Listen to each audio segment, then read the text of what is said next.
Mid day meal ব্যবস্থা খতিয়ে দেখতে গিয়ে স্কুল ছাত্রীদের সঙ্গে বসে একই বেঞ্চে বসে মিড ডে মিল খেলেন স্বয়ং জেলাশাসক। শুক্রবার এমনটাই ছবি নজরে এলো মালদার গাজলে। এদিন মালদার জেলাশাসক নিতিন সিংহানিয়া গাজল রামচন্দ্র সাহা উচ্চ বালিকা বিদ্যালয় পরিদর্শনে যান। সঙ্গে ছিলেন অতিরিক্ত জেলাশাসক অনিন্দ্য সরকার, রাজ্যের উদ্বাস্তু ত্রাণ ও পুনর্বাসন দপ্তরের চেয়ারম্যান রঞ্জিত সরকার সহ অন্যান্য প্রশাসনিক আধিকারিকরা। তাদের নিয়ে জেলাশাসক হঠাৎ করেই গাজলের রামচন্দ্র সাহা বালিকা বিদ্যালয়ে যান। বিদ্যালয়ে ঢুকেই তিনি প্রথমেই মিড ডে মিল রাঁধুনিদের কাছে চলে যান। তারা স্বাস্থ্যবিধি মেনে সঠিক গুণমান বজায় রেখে মিড ডে মিল রান্না করছেন কিনা তা খতিয়ে দেখেন। এরপর জেলাশাসক মিড ডে মিলের স্টোর রুমে গিয়ে মজুদ চালের গুণগত মান যাচাই করেন। সেই সঙ্গে মিড ডে মিল ব্যবস্থাও, হিসাবপত্র, ছাত্রীদের উপস্থিতির হার ইত্যাদি নানান বিষয় খতিয়ে দেখেন।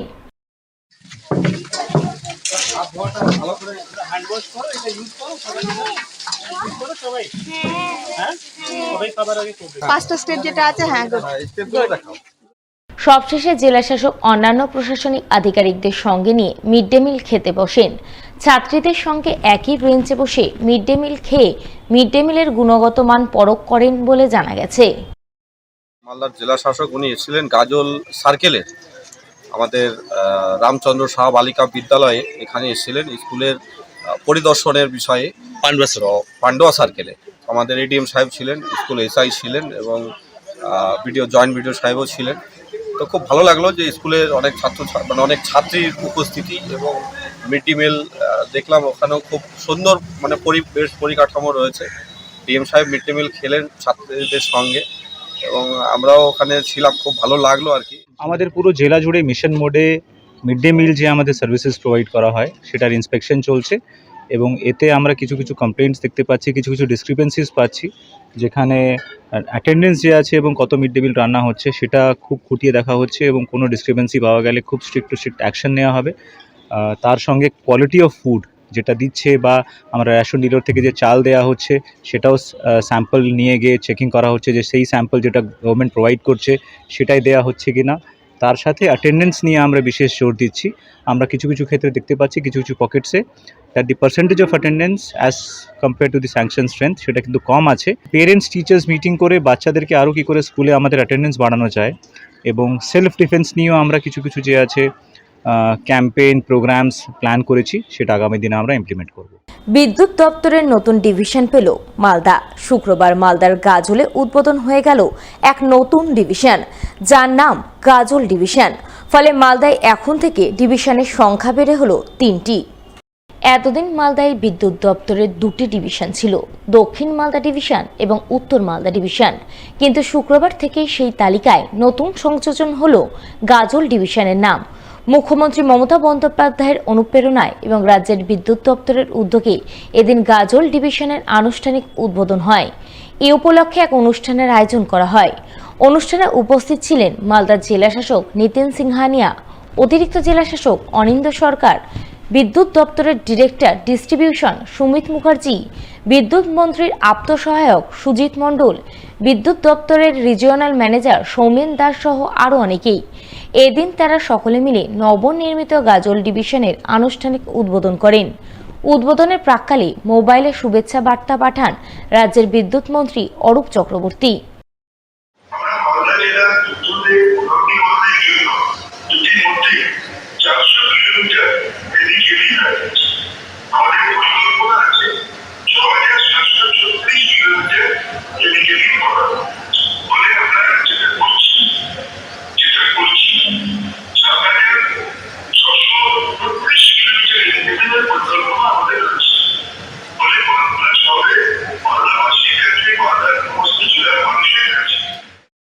এই প্রসঙ্গে রাজ্য বিদ্যুৎ দপ্তরের ডিরেক্টর ডিস্ট্রিবিউশন সুমিত মুখার্জি জানান, গোটা মালদা জেলা জুড়ে বিদ্যুৎ পরিষেবার উন্নতিকরণে একাধিক পরিকল্পনা গ্রহণ করা হয়েছে।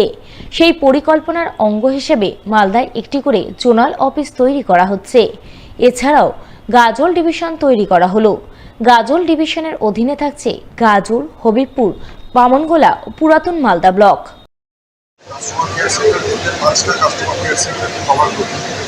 আইহো, পান্ডুয়া, গোলপালদা, গাজল,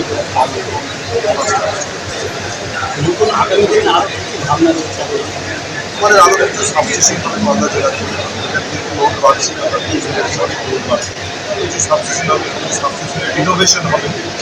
তাছাড়া ওভারের যে কন্ট্রাক্টার যেগুলো আছে একটু বলতে একটু আগে সেখানে আমাদের ইনিটেবল করা হবে যাতে ওভার কন্ট্রাক্টার যাতে যায় খোলাতার যাতে না সেগুলো অনেক অনেক আমাদের প্ল্যান আছে জোনাল অফিস শহরে একটা জোনাল অফিস হবে যাতে মালদা জেলা থেকে একটা জোনাল অফিস রিসার্চ ইঞ্জিনিয়ার একটা অফিসার। তাহলে আগামী দিনে বিদ্যুৎ পরিষেবা আরও উন্নত হবে আমরা আশা করছি নিশ্চয়ই উন্নত হবে। পুরাতন মালদা ব্লকের মুচিয়া গ্রাম পঞ্চায়েতের উদ্যোগে কালভার্ট নির্মাণ কাজের শিলান্যাস হয়ে গেল শুক্রবার। নারকেল ফাটিয়ে আনুষ্ঠানিক শিলান্যাস করলেন মুচিয়া গ্রাম পঞ্চায়েতের প্রধান পলি দাস। এছাড়াও উপস্থিত ছিলেন পঞ্চায়েত সমিতির সদস্য অসিত কুমার দাস, স্থানীয় পঞ্চায়েত সদস্য সপ্তমী দাস সহ অন্যান্যরা। এ প্রসঙ্গে মুচিয়া গ্রাম পঞ্চায়েতের প্রধান পলি দাস জানান, মুচিয়া মহাদেবপুর পূর্বপাড়ার মোবারকপুরে কোনো নিকাশি ব্যবস্থা নেই। সেই কারণে বৃষ্টি হলেই গোটা এলাকা জলে ভেসে যায়।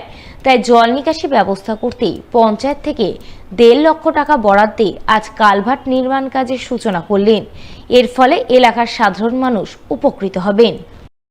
মহাদেবপুর পূর্ব পাড়াতে অনেক দীর্ঘদিনের দাবি ছিল যে মানে ড্রেন করা কালভার্ট, তো ওটার আজকে আমাদের শুভ উদ্বোধন হলো আমাদের এই পূর্ব পাড়ার মেম্বার সপ্তমী দাস এবং স্বপন চৌধুরীর উদ্যোগে। এটা খুব সাধারণ মানুষের খুব উপকার হলো। মানে জল যাওয়ার নিকাশি ব্যবস্থা ছিল না, গোটা গ্রাম প্রায় ভেসে যেত, অনেক বাড়ি মানে ভেসে যাওয়ার মতো। এটা হওয়াতে খুব সুবিধা হয়েছে মানুষ। এটা 1.5 লাখ টাকার। অন্যদিকে এদিনই রতুয়া 1 নম্বর ব্লকের চাঁদমুনি 1 নম্বর গ্রাম পঞ্চায়েতের উদ্যোগে পরিশ্রুত পানীয় জল প্রকল্পের উদ্বোধন হয়। ফিতে কেটে আনুষ্ঠানিক উদ্বোধন করেন গ্রাম পঞ্চায়েতের প্রধান তানজিমা বিবি ও উপপ্রধান মোহাম্মদ সাকিরুল ইসলাম। উপপ্রধান জানান, চাঁদমুনি 1 নম্বর গ্রাম পঞ্চায়েত থেকে প্রায় 2.5 লক্ষ টাকা বরাদ্দে পঞ্চায়েত অফিস চত্বরে পরিশ্রুত পানীয় জল প্রকল্প উদ্বোধন করা হয়। এর ফলে এলাকার সাধারণ মানুষ উপকৃত হবেন। পানীয় জল প্রকল্প যা উদ্বোধন করলাম আজকে, মানে সাধারণ জনগণের জন্য আমরা এই প্রকল্পটা আমাদের চাঁদমুনি 1 গ্রাম পঞ্চায়েত যা প্রত্যেকটা মেম্বার এবং আমাদের প্রধান উপপ্রধান সব একত্র মিলে যা এই প্রকল্পটা অফিস স্টাফ টোটাল মিলে এই উদ্যোগটা নেওয়া হয়েছে।